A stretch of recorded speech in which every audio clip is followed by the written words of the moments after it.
Welcome to our channel BHU पाठशाला। हम लोग पेपर सॉल्व कर रहे हैं 2016 का, जिसका ये सेकेंड पार्ट है। मैं आपको फिर से बता दूं कि हमारा जो BHU पाठशाला के थ्रू MA हिस्ट्री का कोर्स रन कराया जा रहा है, जिसको पेड सीट लेना है। ये नंबर है, इस पर आप कांटेक्ट कर सकते हैं व्हाट्सएप के थ्रू या टेलीग्राम के थ्रू। तो आप ये कोर्स ले सकते हैं, क्योंकि हमारे पास टाइम नहीं है इतना ज़्यादा कि हम बहुत अच्छे से सारी बुक्स पढ़ सके जो रिलेटेड, जैसे आर्य शर्मा, उपेंद्र सिंह, या मेडाइवल के सतीश चंद्र, ILP शर्मा हुआ, या वर्ल्ड हिस्ट्री के दीनानाथ वर्मा हुआ, या जो भी मॉडर्न के लिए हुआ, जो भी हमें एक्सपेक्ट्रम पढ़नी है, या BL ग्रोवर पढ़नी है, या रामचंद्र गुहा पढ़नी, जो भी अगर हम चीज़ें देखेंगे तो काफ़ी कुछ हमारे पास मटेरियल बहुत ज़्यादा है, लेकिन इतने शॉर्ट टाइम पे हम उसको कवर नहीं कर सकते, हमारे पास टाइम ज़्यादा नहीं है। तो इसके लिए हम लोग कोर्स चला रहे हैं, जिसमें आपका ancient, medieval, modern, world history में फिर हम चाहे हिस्ट्री ऑफ जापान कहें, यूरोप हिस्ट्री कहें, चाइना की हिस्ट्री कहें, या जितना भी अगर हम कहें सेंट्रल एशिया की हिस्ट्री है, ऑल ओवर सारी हिस्ट्री इस कोर्स के थ्रू हम लोग चला रहे हैं, MA हिस्ट्री के कोर्स के थ्रू। तो जिनको भी चाहिए वो कोर्स खरीद सकता है, और ये हमारा रजिस्ट्रेशन नंबर है, जिसके थ्रू आप कोर्स परचेसिंग कर सकते हैं। और पेड कोर्स के थ्रू वहाँ पे, क्योंकि हम अच्छे से पढ़ा रहे हैं, काफ़ी चीज़ें आपको मटेरियल अवेलेबल कराए जा रहे हैं, आपकी डेली प्रैक्टिस कराए जा रहे हैं, और क्वेश्चन पेपर सॉल्व कराए जा रहे हैं। ओल्ड क्वेश्चन पेपर भी काफ़ी अच्छे से सॉल्व कराए जा रहे हैं, नए पैटर्न से, नए लॉजिक से क्वेश्चन सॉल्व कराने की बताया जा रहा है, किस तरीके से आप क्वेश्चन को हैंडल करें, टॉपिक कैसे कवर करें, एक टॉपिक से रिलेटेड पॉइंट कितनी आसानी से और कितने पॉइंट से आप उसको रिलेट कर सकते हैं, आप कैसे उसको याद रखें, ये सारी चीज़ें हम अपने पेड कोर्स में बता रहे हैं, ताकि आप अच्छे से उसको समझ सकें और एंट्रेंस क्लियर कर सकें। हमारा जो 2016 का जो सेकंड पार्ट है पेपर का, इसको हम इसमें सॉल्व करेंगे। ये 10 ईयर का क्वेश्चन पेपर हमारा सॉल्व करने का एक हम लोगों ने सीरीज चलाया है, जिसमें हम कुछ क्वेश्चन जो बीच के कंटिन्यू क्वेश्चन चलाएंगे। ऐसा नहीं है कि 1 से 20 किया फिर 40 से 50, ऐसा नहीं है, कंटिन्यू करेंगे, ताकि आप जो भी वीडियो को देखें, समझे, तो कॉन्सेप्ट क्लियर कर सके, आगे के क्वेश्चन जान सके, जिससे आपको ओल्ड क्वेश्चन जो भी पेपर में आए हैं वो आपको आसानी से मिल सके। चलिए हम शुरुआत करते हैं। सबसे पहले हम शुरुआत करते हैं, लास्ट टाइम हम लोगों ने 22 पे छोड़ा था, इस पे हम 23 पे स्टार्ट करेंगे। तो क्वेश्चन स्टार्ट करें, who is the first founder of the सुंग डायनेस्टी? सुंग डायनेस्टी का संस्थापक कौन है? तो अगर हमें पता होगा कि सुंग डायनेस्टी का संस्थापक कौन है, पुष्यमित्र सुंग है। ठीक, पुष्यमित्र सुंग है। इस पे ये देखना है कि जो पुष्यमित्र सुंग है वो मौर्य डायनेस्टी में सेनापति था। किसका था? बृहदत्त, जो मौर्य डायनेस्टी का अंतिम शासक था, बृहदत्त। बृहदत्त अंतिम डायनेस्टी था, और ये उसका सेनापति था। ठीक है, तो ये इनको सेना का जो संचय दिखाने के लिए, ये ब्राह्मण धर्म से था। मैं भी बता दूं,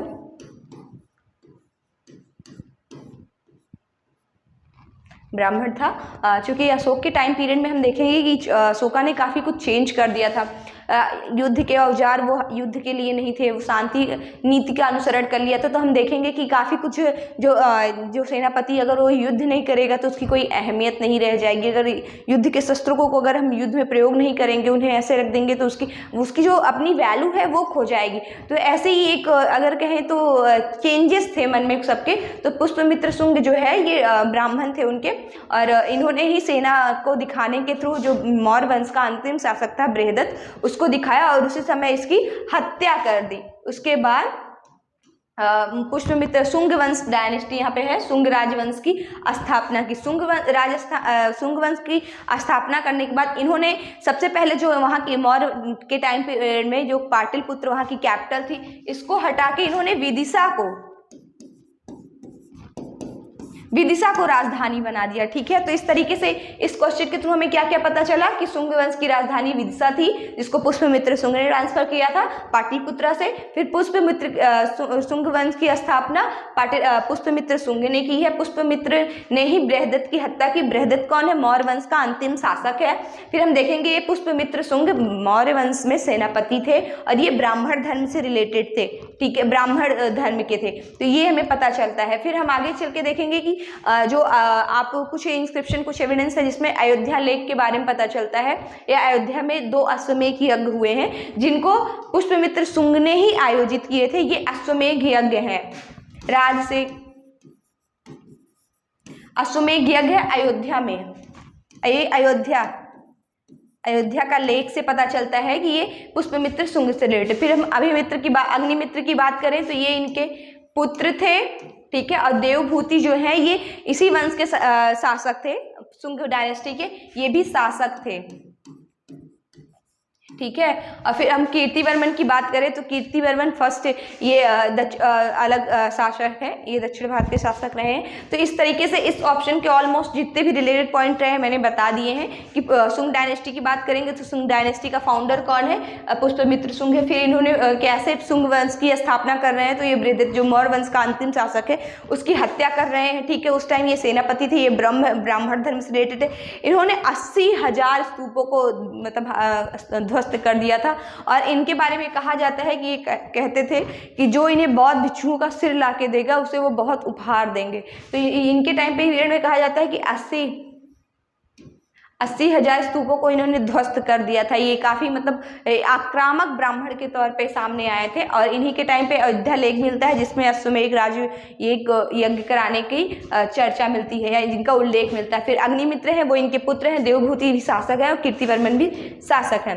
फिर हम नेक्स्ट क्वेश्चन की बात करेंगे, who is the author of the Buddha चरित्र। बुद्ध चरित्र के लेखक कौन है, ठीक है। अब सबसे पहले हम बात करेंगे फर्स्ट ऑप्शन से, तो नागासेन जो है, नागासेन ये मलिंद पन्हों के शासक हैं, लेखक हैं, जिनमें मलिंद पन्हो एक ऐसी बुद्ध टेक्स्ट है जिसमें ये बताया गया है कि राजा मेनांडर जो पर्थियन राजा था मेनांडर और नागसेन जो बौद्ध भिक्षु थे, ये उनके संवाद के बारे में इन्होंने लिखा है।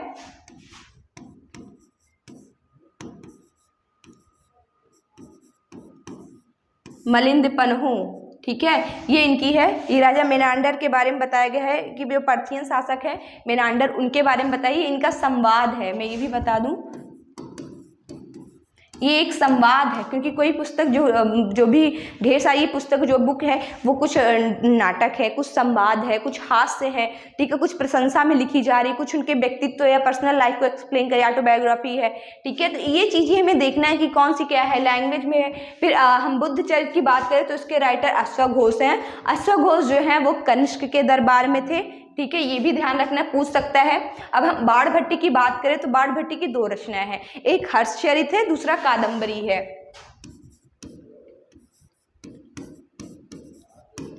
हर्षचरित और कादम्बरी, कादम्बरी, ठीक है, ये इनकी 2 रचनाएं हैं और ये हर्ष के उसमें थे। और फिर वसुमित्र जो है, ये इनकी हम बात करें तो ये कनिष्क के ही दरबार में थे, ठीक है, ये भी कनिष्क के दरबार में थे और ये भी कनिष्क के दरबार में थे। और जब हम देखेंगे कि बौद्ध की जो चतुर्थ काउंसिल हो रही है कुंडल ग्राम में, जो 4th काउंसिल हो रही है,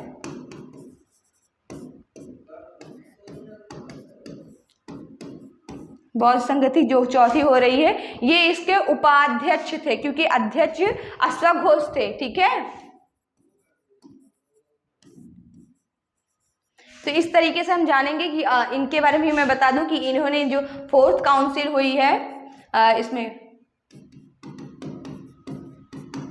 उसके अध्यक्ष रहे हैं, ठीक है, कनिष्क के टाइम पीरियड में हुई थी, ठीक है। इसके थ्रू में ये पता चलता है, अगर मैं क्वेश्चन देखूं तो मलिंद पन्हो जो है वो नागसेन की रचना है और ये मतलब ये संवाद है मेनांडर के बीच का और नागसेन का बीच का। दूसरा जो हमारा क्वेश्चन का मेन आंसर है बुद्ध चरित्र किसकी रचना है, ठीक है, इसके ऑथर कौन है, तो ये अश्वघोष है, ये कनिष्क के दरबार में थे। और इनको हम देखेंगे कि ये जो चौथी जो बौद्ध संगति हो रही है कुंडल ग्राम में हो रही है कनिष्क के टाइम पीरियड कश्मीर में, तो ये उसके अध्यक्ष थे। फिर हम बाणभट्ट की बात करें तो बाणभट्ट 7वीं शताब्दी में हर्ष के दरबारी कवि थे या उनके मंत्री कह लीजिए। और इनकी जो रचना है, इन्होंने हर्षचरित हर्ष के बारे में लिखा है और इनकी एक रचना है कादम्बरी, ठीक है। फिर चौथे ऑप्शन की बात करें तो ये वसुमित्र है, ये भी बौद्ध कनिष्क के दरबारी थे और इन्होंने चौथी विसंगति जो हुई है उसमें उपाध्यक्ष थे। फिर हमारा नेक्स्ट क्वेश्चन हुए among the following was the court physician of Kanishka. इसमें ये पूछा जा रहा है कि जो कनिष्क के दरबार में कौन चिकित्सक दरबारी था, ठीक है। इसमें कनिष्क के चिकित्सक दरबारी की बात करें तो सबसे पहले हम नागसेन की बात करें, ये एक बौद्ध भिक्षु थे, ठीक। सुश्रुत जो है ये गुप्ता डायनेस्टी में थे, किसके टाइम पीरियड में थे, चंद्रगुप्त द्वितीय के टाइम पीरियड में थे।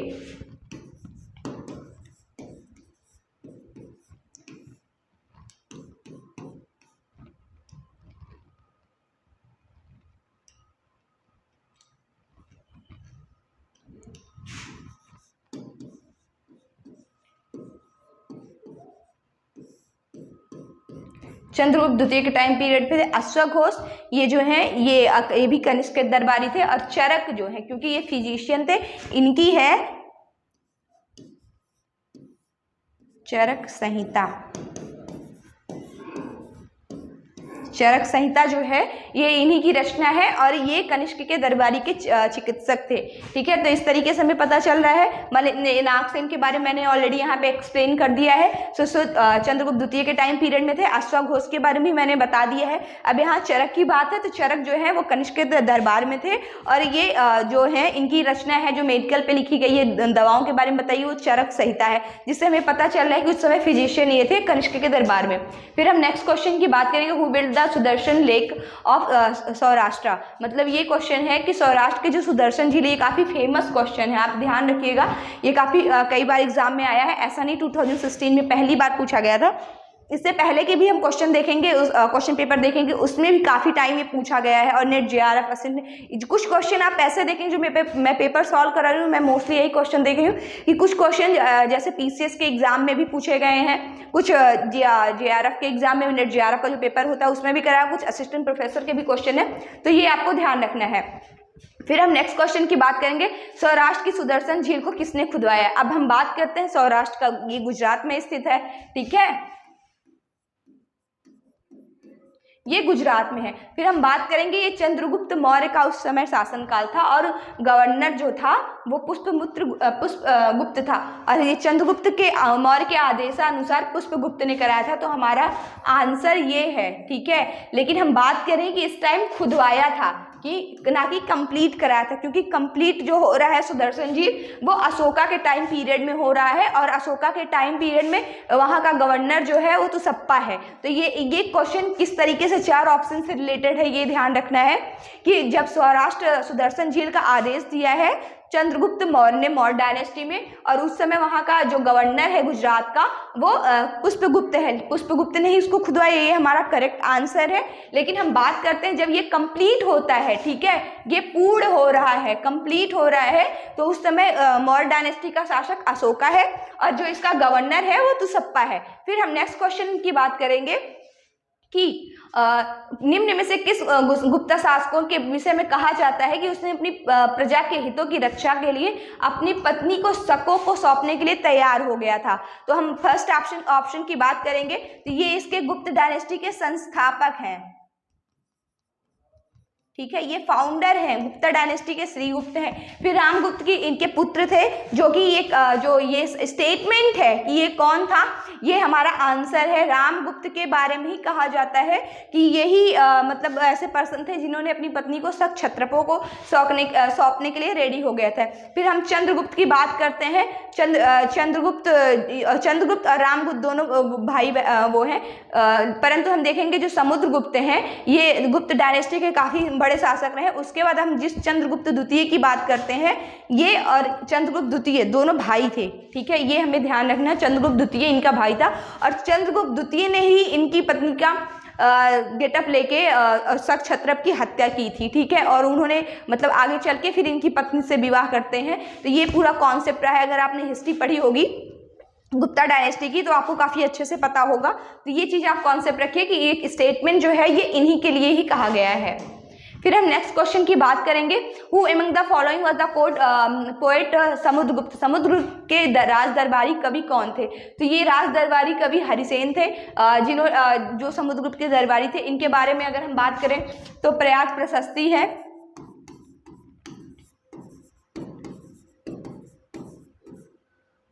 प्रयाग प्रशस्ति जो है वो इन्हीं के बारे में बताई गई है जो इलाहाबाद में है। और फिर हम भारवी या कालिदास की बात करें तो कालिदास जो है वो गुप्ता डायनेस्टी के चंद्रगुप्त के टाइम पीरियड में थे, चंद्रगुप्त सेकंड के टाइम पीरियड में थे। ठीक है, और इनकी बहुत सारी रचनाएं हैं जिनके बारे में हम सब अच्छे से जानते हैं। मालविकाग्निमित्रम हुआ, अनभिज्ञ शकुंतलम हुआ, ऐसे 5-6 ऐसी महत्वपूर्ण रचनाएं हैं। कुमार संभवम हुआ, ये सारी कालिदास की विभिन्न रचनाएं। जैसे विशाख दत्त की बात करें तो विशाख देवानी चरित्रगुप्तम है, और फिर इनकी एक फेमस है मुद्रा राक्षस है, मैं यहाँ लिख दूं।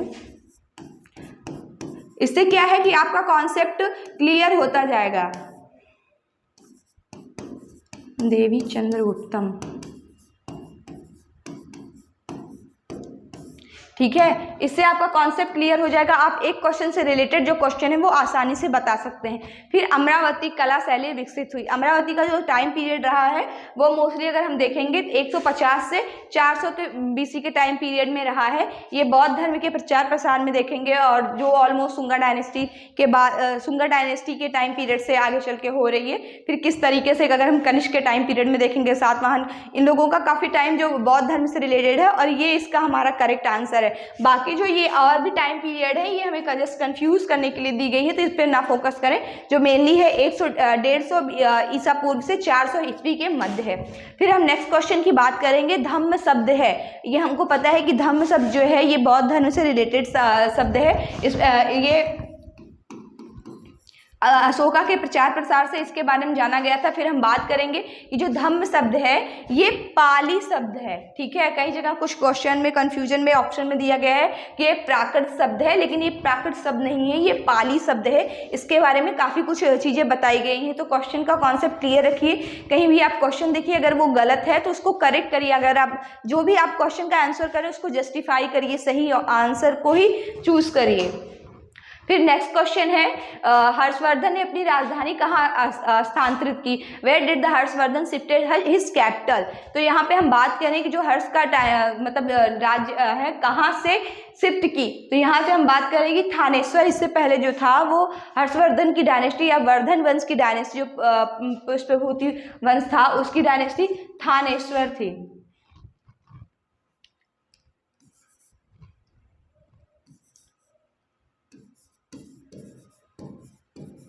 ठीक है, ये थानेश्वर थी, थानेश्वर से कन्नौज आई थी। फिर हम बात करेंगे प्रयाग की। तो प्रयाग में भेनसांग के साथ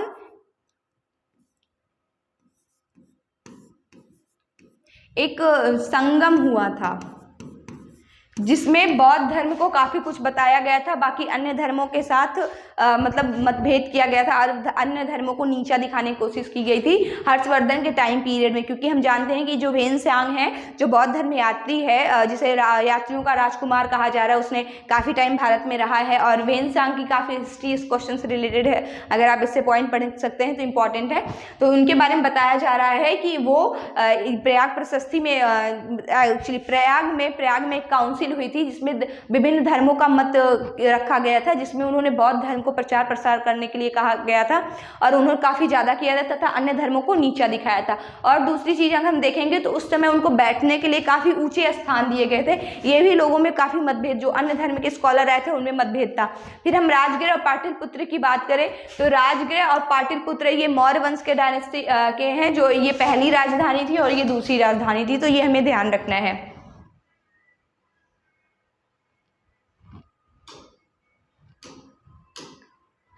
हमारा नेक्स्ट क्वेश्चन है, who among the did assume the Mahadhiraj and Param Bhattakar? ये किसकी उपाधि है? तो अगर हम हर्षवर्धन की हिस्ट्री पढ़े होंगे तो हम आसानी से जान सकते हैं कि ये जो उपाधियां हैं ये हर्षवर्धन ने ली है।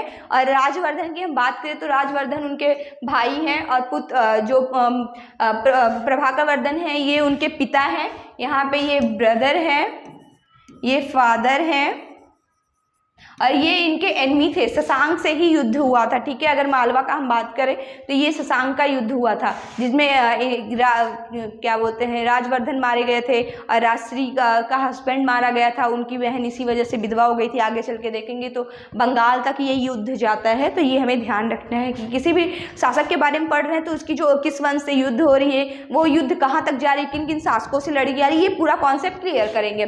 फिर हम नेक्स्ट क्वेश्चन पे करेंगे, which among the following was not written by Harsha? इसमें ये कहा जा रहा है निम्न में से कौन सी कृति हर्ष के द्वारा नहीं लिखी गई है? तो नागानंदा की बात करें, ये भी हर्ष के बारे में लिखी, हर्ष के थ्रू लिखी गई, हर्ष ने उसको लिखा है। रत्नावली भी हर्ष ने लिखा है, प्रियदर्शिका भी हर्ष ने लिखा है। कल्पसूत्र जो है ये वात्सायन की रचना है।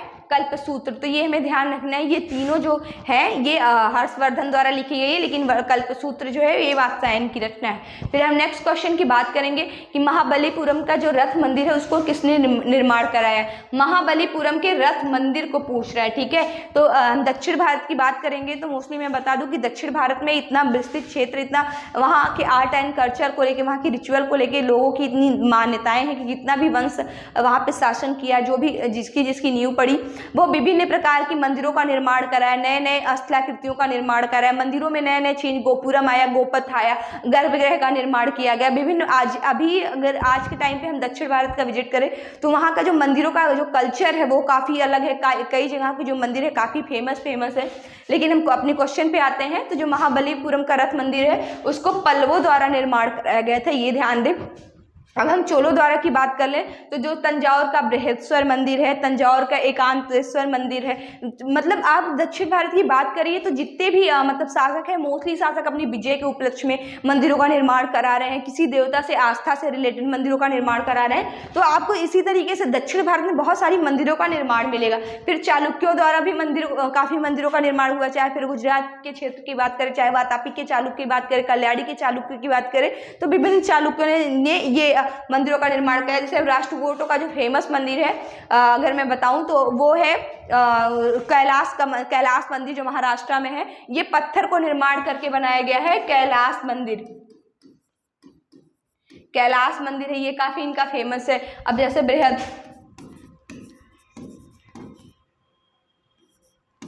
बृहदेश्वर मंदिर तंजौर का, ठीक है। तो ये ध्यान रखना है कौन कौन शासक करा रहा है मंदिरों का निर्माण। ये पता चल गया कि इस वंश के लोगों ने कराया है, लेकिन इस वंश में किस शासक ने कराया है ये भी हमें ध्यान रखना। जैसे राजरोज प्रथम ने कराया है, इसके और भी कृष्ण प्रथम ने किया। मतलब ये जो शासकों का कॉन्सेप्ट है कि कृष्ण द्वितीय करा रहे हैं, कि कृष्ण प्रथम करा रहे हैं, या राजराज प्रथम करा रहे हैं, राजेंद्र प्रथम कर रहे हैं, इनका कॉन्सेप्ट क्लियर रखिएगा। फिर इसमें से क्वेश्चन है निम्न में से किन राष्ट्रकूट शासकों ने पहली बार सफलतापूर्वक उत्तरी भारत पर आक्रमण किया। मैं कॉन्सेप्ट पहले बता दूं कि ये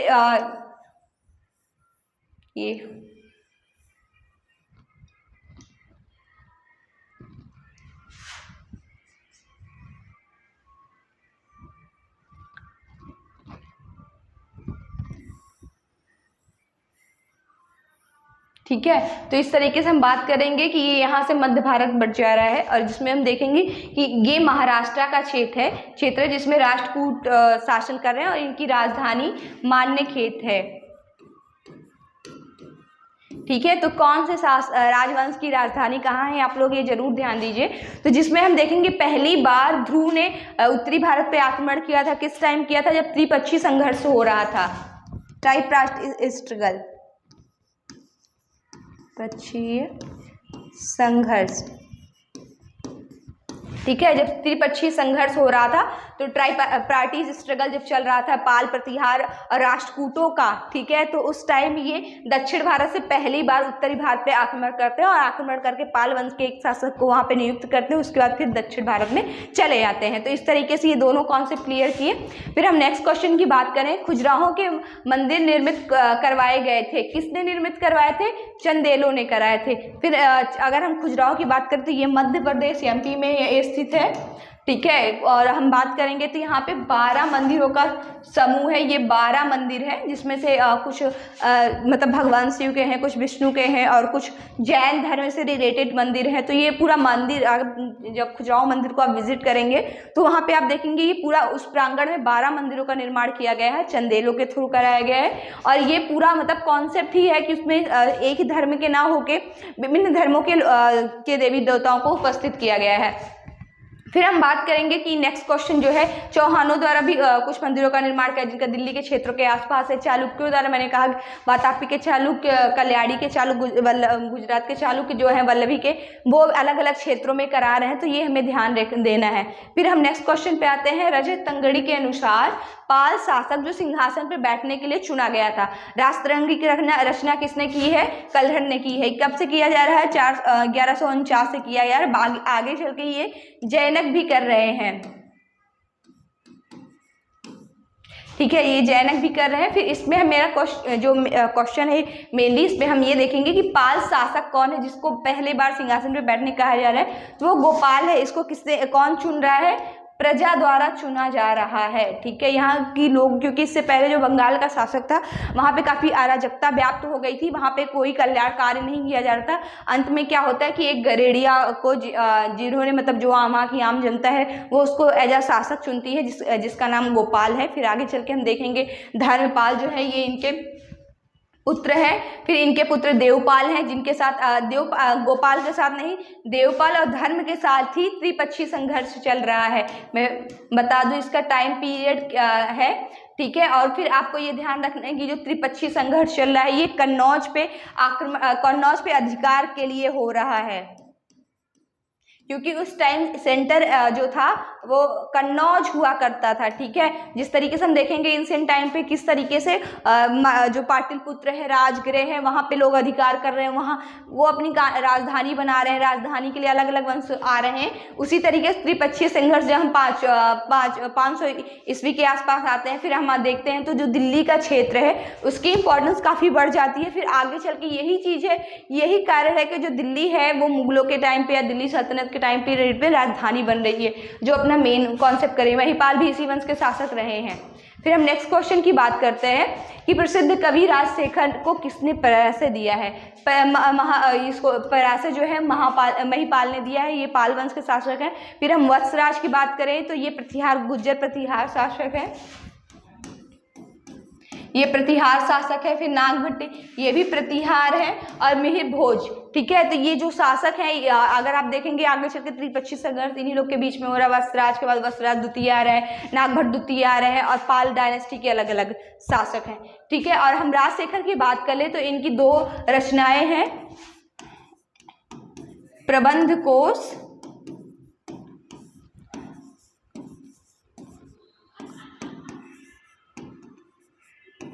कपूर मंजरी। ठीक है, ये 2 रचनाएं हैं जो राजशेखर की हैं।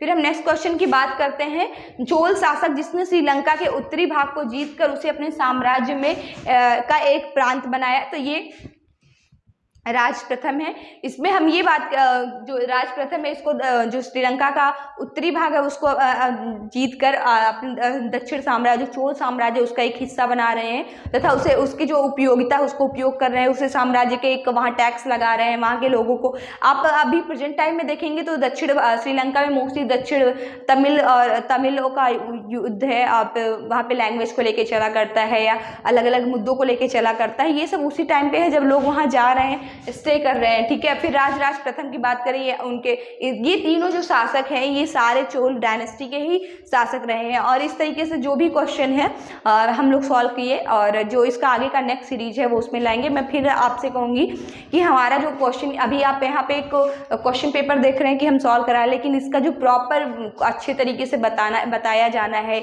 और जो भी कॉन्सेप्ट क्लियर किया जा रहा है, जो क्लासेज है हमारी MA हिस्ट्री को लेके वो पेड कोर्स पे चलाई जा रही हैं। आप वहाँ से अच्छे से परचेज करिए, आप कोर्स खरीदिए और आसानी से समझ सकते हैं। तो जिससे क्या है कि आप क्वेश्चन पेपर हैंडल कर सकेंगे आगे चल के, ये आपको काफ़ी यूजफुल रहेगी। चलिए, thank you, all the best.